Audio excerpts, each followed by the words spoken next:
శివాయ విష్ణురూపాయ శివారూపాయ విష్ణవే శివస్య హృదయం విష్ణు విష్ణోశ్చ హృదయగం శివ. ఓం నమో హరహరాభ్యాం నమః. నిన్నటి పారాయణలో అంగిరసుడు ధనలోభునకు చేసిన తత్వోపదేశం గురించిన కథను విన్నాం కదా. ఈరోజు ఈ వీడియోలో సత్కర్మానుష్ఠాన ఫల ప్రభావం గురించిన కథను తెలుసుకుందాము. ఈరోజు కార్తీక మాసం 18వ రోజు 18వ అధ్యాయము సత్కర్మానుష్ఠాన ఫల ప్రభావము. ఓ మునిచంద్ర, మీ దర్శనము వలన ధన్యుడనైతిని, సంశయములు తీరునట్లు జ్ఞానోపదేశము చేసిత్రి. నేటి నుండి మీ శిష్యుడనైతిని. తండ్రి, గురువు, అన్న, దైవము సమస్తము మీరే. నా పూర్వపుణ్య ఫలితములనే కదా మీ బోటి పుణ్యపురుషుల సాంగత్యము తటస్థించెను. లేనిచో నేను మహాపాపినై మహారణ్యములో ఒక మొద్దుబారిన చెట్టునై ఉండగా తమ కృప వలననే నాకు మోక్షము కలిగినది కదా. మీ దర్శన భాగ్యము లేని ఎడల ఈ కీకారణ్యములో తరతరాలుగా చెట్టు రూపమున ఉండవలసినదే కదా. అట్టి నేనెక్కడ, మీ దర్శన భాగ్యం ఎక్కడ, నాకు సద్గతి ఎక్కడ, పుణ్యఫలప్రదాయగు ఈ కార్తీక మాసం ఎక్కడ, పాపాత్ముడనగు నేనెక్కడ, ఈ విష్ణువాలయమందు ప్రవేశించుటెక్కడ. ఇవి అన్నీయును దైవికమగు ఘటనలు తప్ప మరొకటి కాదు. కాన నన్ను తమ శిష్యునిగా పరిగ్రహించి సత్కర్మలను మానవుడు ఎట్లు అనుసరించవలయునో దాని ఫలమెట్టిదో విశదీకరింపుడని ప్రార్థించెను. ఓ ధనలోభ, నీవడిగిన ప్రశ్నలన్నీ మంచివే. అవి అందరికీ ఉపయోగార్థమైనట్టివి కాన వివరించెదను. శ్రద్ధగా ఆలకింపుము. ప్రతి మనుజుడును ఈ శరీరమే సుస్థిరమని నమ్మి జ్ఞానశూన్యుడగుచున్నాడు. ఈ భేదము శరీరమునకే కానీ ఆత్మకు లేదు. అట్టి ఆత్మజ్ఞానము కలుగుటకే సత్కర్మలు చేయవలెనని సకల శాస్త్రములు ఘోషించుచున్నవి. సత్కర్మనాచరించి వాటి ఫలము పరమేశ్వరార్పితమొనరించిన జ్ఞానము కలుగును. మానవుడే జాతివాడో ఎటువంటి కర్మలు ఆచరింపవలెనో తెలుసుకొని అటువంటివి ఆచరింపవలెను. బ్రాహ్మణుడు అరుణోదయ స్నానము చేయక సత్కర్మలను ఆచరించినను వ్యర్థమగును. అటులనే కార్తీక మాసమందు సూర్యభగవానుడు తులారాశిలో ప్రవేశించుచుండగాను, వైశాఖ మాసములో సూర్యుడు మేషరాశిలో ప్రవేశించుచుండగాను, మాఘమాసంలో సూర్యుడు మకర రాశి యందుండగాను, అనగా ఈ 3 మాసములయందైనను తప్పక నదిలో ప్రాతకాలమున స్నానము చేయవలెను. అటుల స్నానములు ఆచరించి దేవతార్చన చేసిన ఎడల తప్పక వైకుంఠ ప్రాప్తి కలుగును.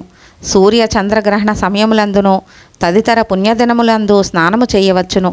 ప్రాతకాలమున స్నానము చేసిన మనుజుడు సంధ్యావందనము, సూర్య నమస్కారములు చేయవలెను. అట్లు ఆచరించని వాడు కర్మభ్రష్టుడగును. కార్తీక మాసమందు అరుణోదయ స్నానం ఆచరించిన వారికి చతుర్విధ పురుషార్థములు సిద్ధించును. కార్తీక మాసముతో సమానమైన మాసము, వేదములతో సరితూగు శాస్త్రము, గంగా గోదావరి నదులకు సమాన తీర్థములు, బ్రాహ్మణులకు సమానమైన జాతియు, భార్యతో సరితూగు సుఖమును, ధర్మముతో సమానమైన మిత్రుడును, శ్రీహరితో సమానమైన దేవుడును లేడని తెలుసుకొనుడు.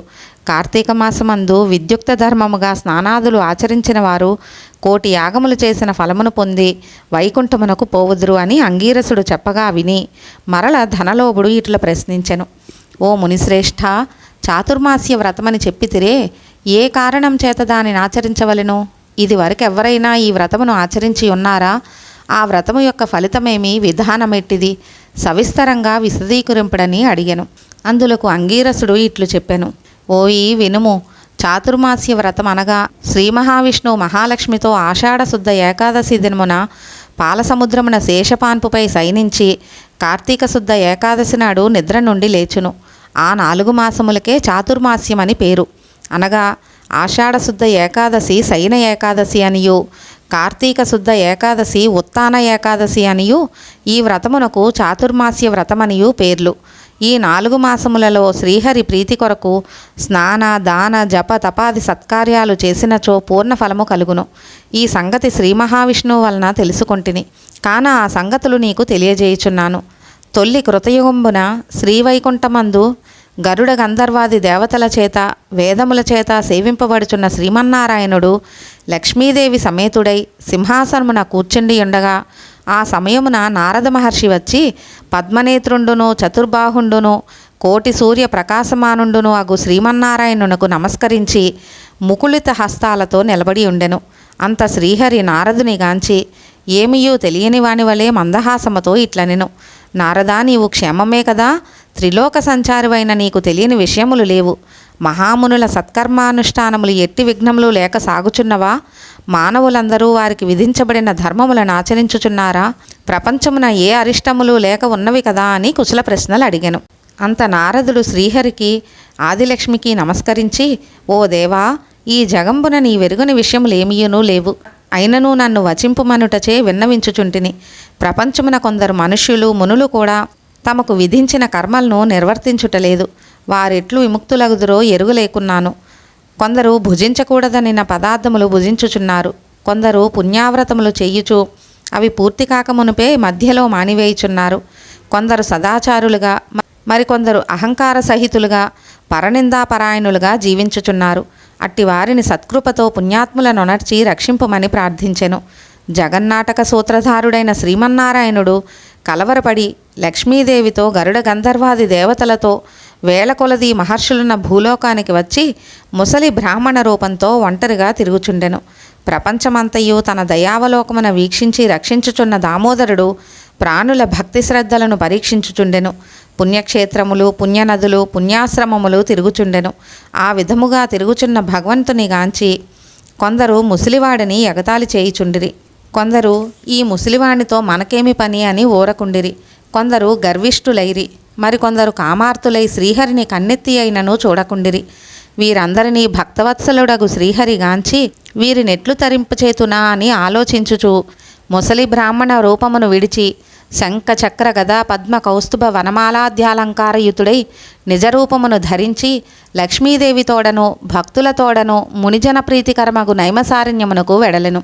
ఆ వనమందు తపస్సు చేసుకొనుచున్న మునిపుంగవులు స్వయముగా తమ ఆశ్రములకు అరుదించిన సచ్చిదానంద స్వరూపుడగు శ్రీమన్నారాయణుని దర్శించి భక్తి శ్రద్ధలతో ప్రణమిల్లి అంజలి ఘటించి ఆదిదైవములగు లక్ష్మీనారాయణులను ఇట్లు స్తోత్రము గావించిరి.